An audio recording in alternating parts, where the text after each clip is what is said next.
morning or good evening, depending on where you are in the world. You're Leo, and I'm Andrew. It's been a long day here already. We had a great podcast recording this morning with Sheila Thorne, so we're still kind of amped up and pumped for that.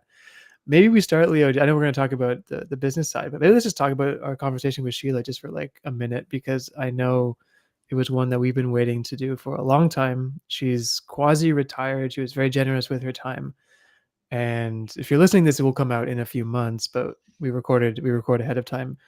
Leo, what's one thing we can share with the audience as a tease or just as a takeaway from our very fresh conversation that we just had maybe 2 hours ago? Well, first of all, it was, as you said, it was a fantastic conversation, one that lasted more than we had anticipated. Um, As there are a usual. lot of, I think there are a lot of takeaways from that session. I've actually just recently posted um, about the five goals that she shared with us for five listening goals that we should bear in mind. But I'm not going to sound repetitive and say that that was the main takeaway for me. I think the main takeaway for me was the idea of traces theory. I think that trace theory thing is really stuck in my head Yes. because I'm seeing how there are traces in my students' brain. They have been exposed to so much authentic um, spoken English that now they are able to decode certain aspects of speech with much more automaticity, with much more precision. So I think the biggest takeaway for me is understanding that this kind of work, this kind of decoding, meaning building work, is far more important for students than the kind of approach that we adopt in language teaching, which is basically testing their listening without any sort Right. of evidence of how they arrived at that answer. It's just like they could have guessed and got it right, but we don't know how they actually got to those answers. What about you? Exactly. Exactly. No, that's my takeaway as well. It's basically just reaffirming again that what the traditional approach to listening in classrooms is inefficacious. It doesn't work, and it's just testing and true false, multiple choice, this that, but not actually helping students to develop the skills of listening. So that's coming out in a few months over the summer, most likely, and really excited about that. But as she was talking as well, it really made me think about what we're talking about now in this session, Hmm. which is productizing that problem you solve if you're a teacher and Hmm. you have your own business. Yeah. Because listening is a really, really vast area, a good one to explore, because the problem that Sheila solves, the problem that her Yes. books solve, the problem that she is still tackling to solve is one where when students or people or learners of any language go to a traditional classroom setting or learning setting, they don't actually learn how to comprehend authentic or real life situations in terms of listening skills. They can listen to inauthentic recordings of you or me. We could record a little thing and talk really slowly and not use any connected speech, and they would Hmm. get it, but not actually being able to transfer what they're learning into the real world. So when teachers are building courses or offers for your own business, I think listening is a really nice area to look at. Yeah. And I think you just touched on a very important point, which kind of like segues nicely into what we're going to be talking about today, which is this idea of productizing the problem that you solve. And I think if we bring it back to what Sheila has been doing, I think Sheila has definitely, because I feel like, Andrew, I think it's important for us to, before we jump and kind of connect this to Sheila, I think it's important for people who are watching the recording to kind of understand what it means to productize the problem that you solve. And when I think about the word productize, I think the word productize in itself has a lot of leverage, right? Productize also includes very specific knowledge, right? Yes. So when I think about what Sheila's been doing, I think she's doing a great job of, first of all, identifying a very important strength or passion that she has, which is listening. So that's kind of what she did. She identified this very specific strength and passion. I feel like she eventually started, because she started writing about listening, she eventually started building an audience of people who are somewhat interested in listening.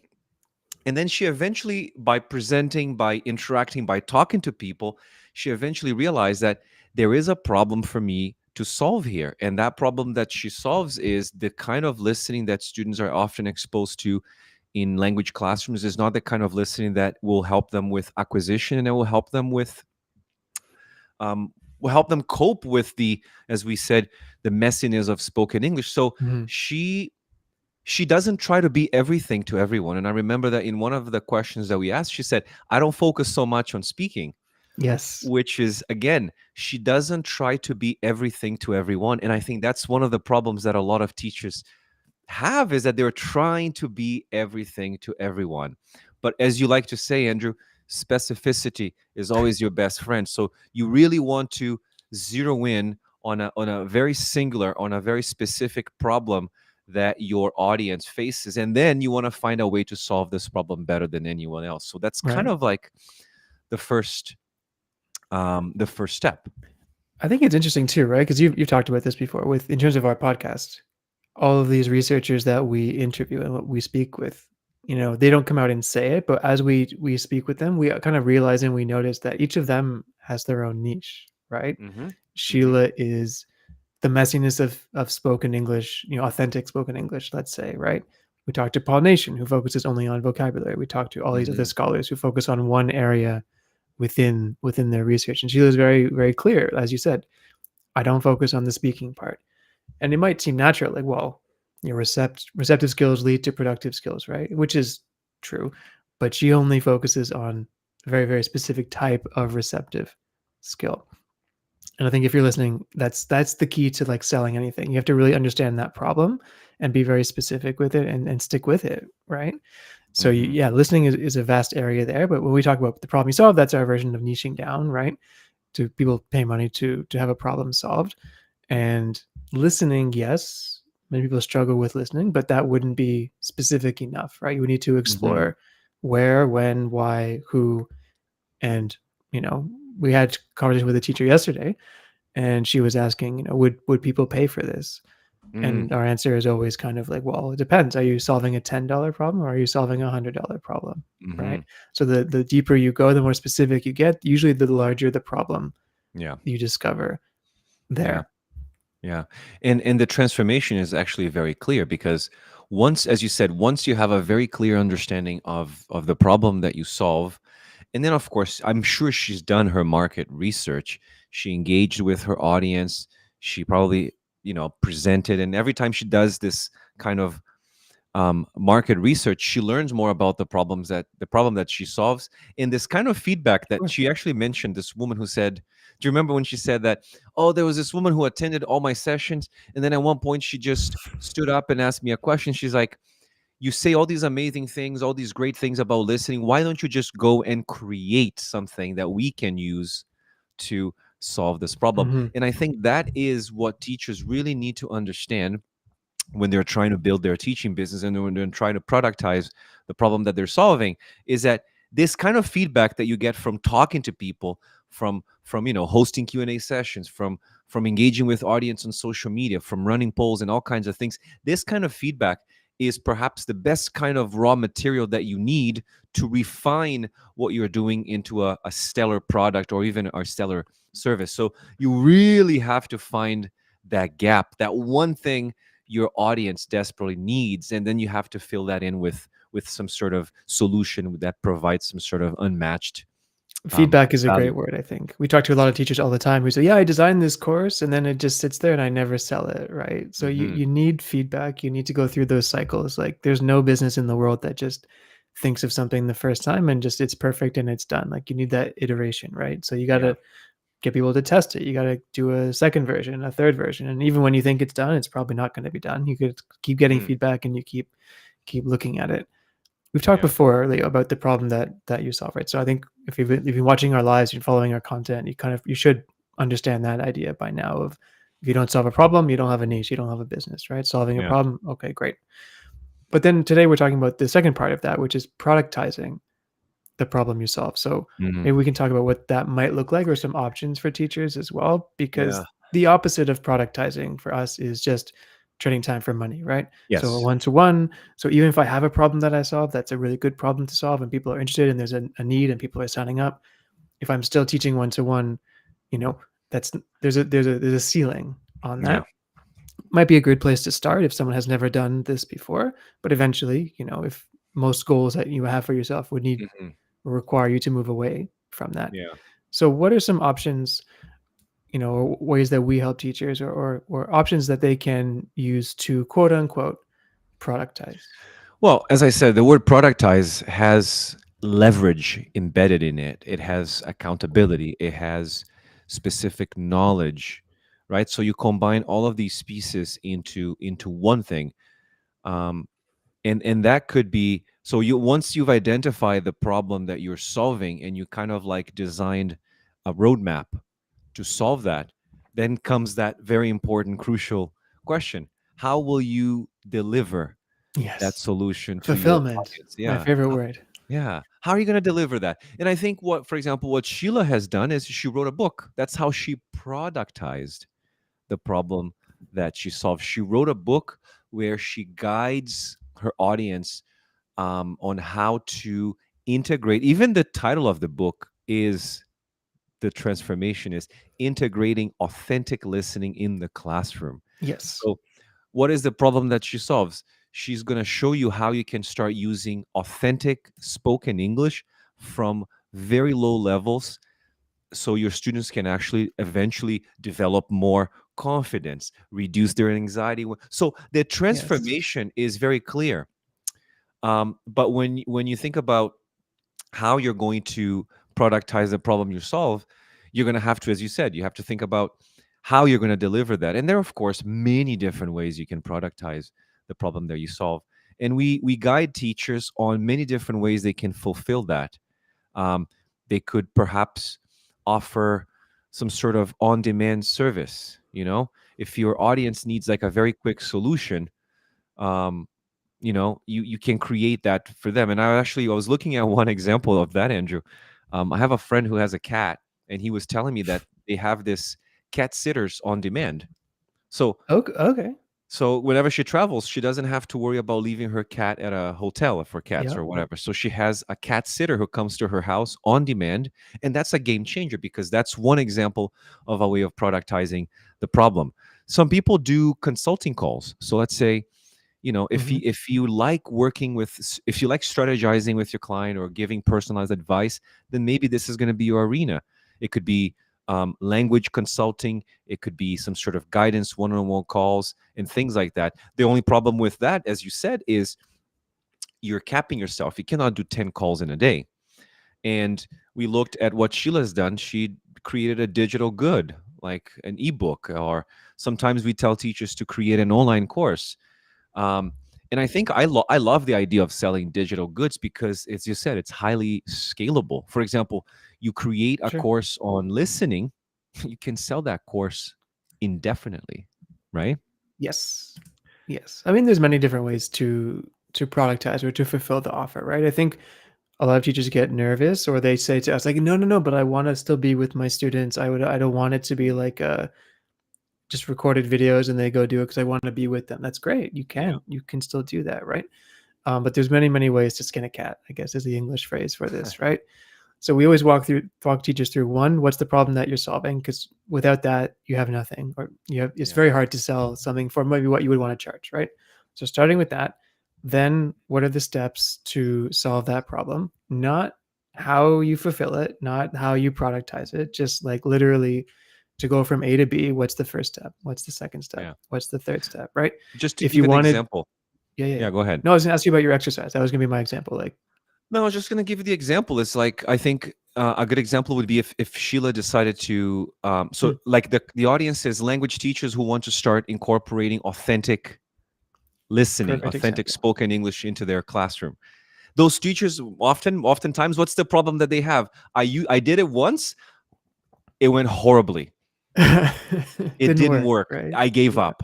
So right there, you have a very clear audience. You have a group of people who are like, I have this problem. I want to do it. I just don't know how. You can productize that problem, create a solution that could be in the form of, let's say, a But wait, not yet, cohort-based not yet. course. Don't even do that yet, because Oh, that would be the fulfillment, right? oh So yeah. what would we're not gonna map the whole thing, but like if you're a teacher who wants to start using authentic texts with low level students, what's the first step in that transformation? Mm-hmm. Yeah. Good What would the question. first thing that someone would need? So that's how you would go help people go from A to B, right? What's step one? Then they do that. Then what's step two? Yeah. Then they do that. What's step three, right? The example I always give is if you want to start to eat healthier food, right? What's the first thing you need to do? You need to buy healthy food. Yeah. Shop, go to the grocery store, have a list of foods that you should always be buying. There you go. Make a Yeah. make a list, right? Then go do it. Then The bring it second home step and would be meal prep, for meal example. So prep. you would say, like, you would teach this person how to portion control their food and have meals prepared to avoid ordering Exactly. online, that So kind of maybe the thing. first step in the teacher example with authentic text with low level students is text selection, Yes. right? How do I choose a text that is appropriate? An authentic text that's appropriate, Yeah. right? Step one. Step two, what are the different ways of exploring or Mm-hmm. different tasks that I can set Mm-hmm. for the different stages? So pre-listening, while listening, post-listening, right? Yeah. For example. And then so as you put the steps in place, then this is how someone would go from point A to To point B. But exactly. guess what? You haven't even done anything yet. And Yeah. then only then you would think about, okay, now how do I productize this? How do I fulfill this? What's the Good. experience You're right. Yeah. actually look like? Yeah. Right? That's it. That's exactly it. I was actually moving a little bit further ahead with my ideas here, but exactly it. Start with one. Yes. Master it. I think another problem that we see is teachers have a lot of great ideas, but again, they're ideas, they're not problems that people have. Right. We say this ad nauseum, right? The problem you solve is not linguistic, but the solution you sell usually is linguistic, It right? involves a linguistic The how aspect. you move it along is obviously the language is going to be involved, but the problem that someone identifies is usually not linguistic Yeah. underneath, right? They may say that at first you have this really good story about a client of yours who you helped him, and usually this is required. We have to help them to really uncover Yeah. the actual problem, but it usually ends up being in limited time with family or overworking or stress or feeling embarrassed or not adequate in certain situations, right? But those are non-linguistic problems. Those are Hmm. emotional problems. Those are life problems, right? And then how they improve or how they resolve those problems, yeah, there's language involved, but the solution, the fulfillment is Hmm. linguistic, but the problem usually isn't linguistic. And how to productize that, yeah, like you Yeah. said, many different options, right? You have the option of just having a self-study Hmm. option. You can Yeah. have a totally live synchronous experience. I mean, we've seen teachers being really successful with just a WhatsApp product, Yeah. right? Yeah. Where you have chat back and forth once or twice, on demand or once or twice a day, and then you email them PDFs to do or send them videos to do with tasks. Like, can be as simple or as complicated Yeah. as you want it to be. The only thing that matters is, are you getting the person from point A to point B, Yeah. and are you not exchanging your time for money in every aspect? Yeah. Yeah. No, exactly. This is why, as we are saying here all the time, it's you have to really start with one problem. You really, and I feel like based on the conversation we had with a lot of the researchers and specialists in different areas in English language teaching and or language education, one of the things I'm learning is that they spent a lot of time on that problem. Yes. Sheila's been in ELT for 42 years, and I feel like 30 of those have been devoted to the same problem. Whereas we see teachers who spend maybe a week in a problem, they're like, oh, I don't think I want to work with this. You have to spend some time. You have to start with one. You have to master it. You have to understand the ins and outs, refine the process, refine the solution, and make sure that you are delivering the best value that you can.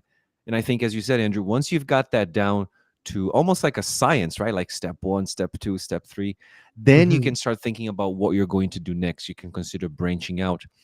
And a question that I often receive from teachers is like, oh, but I want to do other things too. I want to diversify. And I'm not saying that it's a bad thing. Diversifying can be very powerful, but we know this, we've learned this lesson ourselves. Spreading yourself too thin right out of the gate can also dilute your Yeah. your offer I and your mean, brand. you should do whatever you want, but I think you should ask yourself why you want to diversify. Are you doing it because you have different interests as hobbies? Or are you nervous that only one thing won't make you enough money? Yeah. Because if it's the second one, then the only way to make a lot of money is to focus on one thing, because Yeah. you are, when you spread yourself thin, as you said, then the time, you are going to eventually exchange your time for money, Yeah. because that's where you have to customize. A thing that we hear all the time is, well, I like to customize the experience for my students. I want to make sure that it's personalized. Sure, great. But guess what? When you focus on one specific thing, and in the eating healthy example, you know, you can meet 10 different people with 10 Hmm. different weights and 10 different reasons for wanting to eat healthier. Yeah. But guess what? How to make a grocery list is the same for each of Yeah. those people. How Yeah. to go to the grocery store and buy that specific kind of food. And maybe you would substitute one or two of the items Yeah. depending on, Yeah. allergies and whatever. Exactly. That's how you personalize it. But Yeah. that's it. Personalization is the perception of from the client. It's not like you're literally sitting at home for every client that you have and personalizing every little detail. If Yeah. you're doing that, you're doing it wrong. Yeah. Exactly. Exactly. And I think as a takeaway for everyone who's watching this, I think what we really try to do with teachers is we have them in our TAP, our Teacher Accelerator program. And basically, what we do is we really help them identify the problem that they're trying to solve.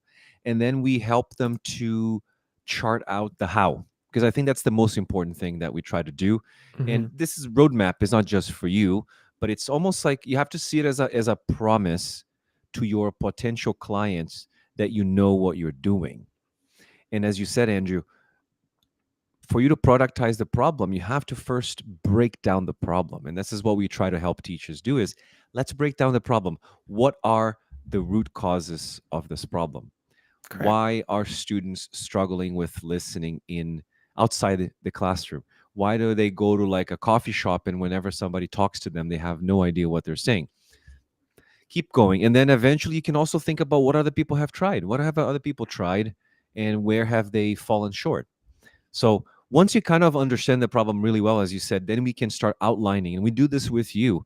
We outline a solution step by step together. And whether this is going to be a product that addresses a very specific need, or it could be a service that fills a gap, it could be any of that. But what we are trying to really do is we need to help you with identifying this problem, mapping out a solution to the problem that you solve, and then eventually turn that into a product. And this is basically what Exactly. we do in TAP. Yeah. And then building your own confidence in that solution, right? So a lot of people might say, like, well, I don't know if it's going to work. I don't know if this idea, of course not. Like, that's the whole point, right? Hmm. You have to test it, you have to try it in a different way.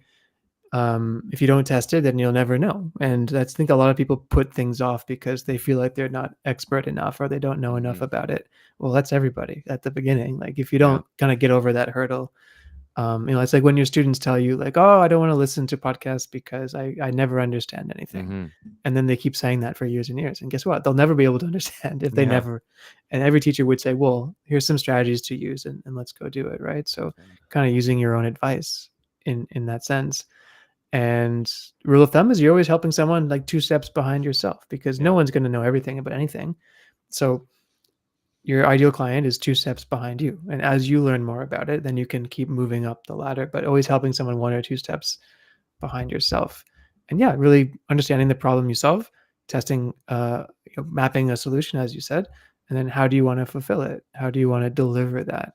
And having some different options so you can see what you like, what works best, but definitely not trading time for money, because you Hmm. can do that for a short time, but eventually, like, it's not sustainable, and not what most people want for themselves, and not what we want for our business anyway. We talked about lifestyle businesses last time.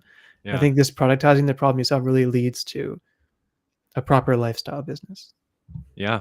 And it's the one thing we talked about as well is if you don't know the problem that you solve and you have an audience, because a lot of the times the teachers don't have the audience. So they have to first build the audience Right. and then kind of like go from there. But if you are watching this, you don't have an audience or you already have an audience, my first step would be to ask 100 people that follow you or that know your work, ask them, what problem do you think I solve? And if out of those 100 people that you ask, you get like 100 different questions, 100 different answers, then you know your offer is a bit too broad. A bit too broad. Good Yeah. advice. Good Yeah. advice. So And that's start with that. a good myth too that you don't have to have an audience to start having a product, right? No. We show you in our program, we show you how to do that without an audience, without even if you have no social media Hmm. whatsoever, how to get started and how to do it, and then build that up slowly over time. Yeah. Because that's just another kind of reason to put something off. So you don't need an audience to do this for sure. Yeah. Yeah. And that's basically it. We help you by understanding the problem that you solve, mapping out that solution, and then eventually productizing that. So, if you are a language teacher and you have absolutely no idea to get started, you can always book a call with us. We have weekly conversations. Actually, not weekly, daily. I've talked to Yeah. 3 teachers this week. I have 2 more coming up. So, we have lots of conversations with teachers like you who are looking for a way to productize the problem that you solve. If you don't have a problem, we'll help you identify a problem, and then once we've identified this problem and we have a very clear understanding of what the problem is, then we can help you map out the solution and then eventually help you with the productization Hmm. of that. And if And you you, want to do that, there's a QR code in the top left of the screen. Just scan that, and you can book a chat with Leo or me or Mike to see, to really understand what you're looking to do and see if it's a good fit as well. But yeah, through the program, we help people to get their first offer out and up and running within 30 to 45 days. So that's basically the timeline that that you're looking at. As well, we have a free community where we kind of help people get started for free as well. There's a second QR code that just popped up there where you can scan that and request access, a little quick survey to answer on your way in. And then there's some free resources, mindset training, and some free support stuff in there to help you kind of get the frame of mind, from teacher to entrepreneur, I guess is the best Mhm, way to say that. mhm. And I think that's pretty much it, Andrew. I think Yeah. if teachers really want to get started, I think the advice that we've provided here, kind of tying into the conversation that we had with Sheila, I think it really helps people perhaps have a much better understanding or perhaps conceptualize that this idea that if you're not solving a problem, you don't really have a way into this yet. It goes for everything, right? Yeah. Any podcast that exists, it solves a problem for the listener. Any YouTube channel, good one, solves a problem for the viewer, and anything, literally anything, right? So think about the problem that you're actually solving, or one of them that you want to solve on a deeper level for the students you have in a school, or the future clients you want to have for your business. Yeah. All right. Yeah. And we're here. Whenever you need to talk to us, you can always shoot us a message on LinkedIn. We are also on Instagram. We do these lives every other week. So if you want to learn more about us and if you're interested in working with us, book a call, download, join our free community as Andrew suggested. And what we really want to do is we really want teachers to start thinking more about their financial situation. I think one of the main reasons why we started doing this is because we definitely are interested in helping teachers diversify their portfolio so they don't rely on one single source of income. And Yes. if this is your situation and you kind of want to diversify a little bit more, then I think you should book a call with us, and I think we would love to have a conversation with you.